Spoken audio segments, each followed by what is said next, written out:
Ang sakramento ng banal na orden. Ito ay ang pagtatakda ng isang lalaki bilang pari o obispo sa simbahang Katoliko.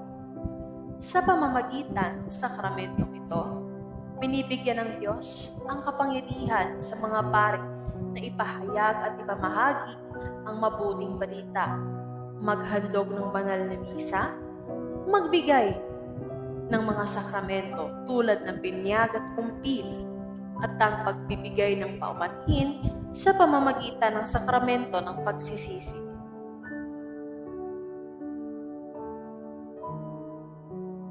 Bilang bahagi ng sakramentong ito, ang mga pari ay tinatakdang magsilbi at magbigay ng gabay sa kanyang mga alagad sa kanilang espiritual na buhay.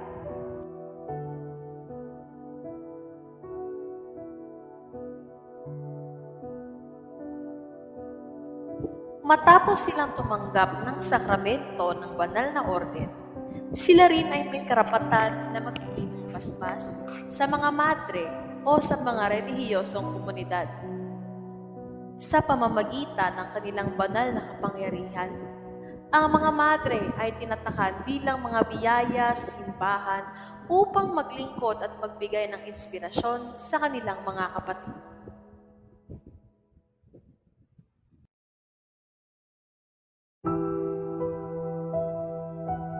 Bilang pahayag ng kanyang mga gawain, pagkatapos ng pag-orden, ang isang pari ay may kapangyarihan na maglingkod bilang tagapamahagi ng biyaya sa kanyang komunidad, tagagabay ng mga tao sa kanilang espiritual na paglalakbay at ang kanilang buhay,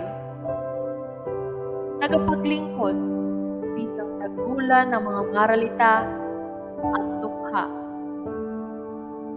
Ang kanyang misyon ay magsilbing tanglaw at tagapagtaguyod ng pagmamahalan, katarungan at kapayapaan sa buong mundo. Ito ang sakramento ng banal na orden.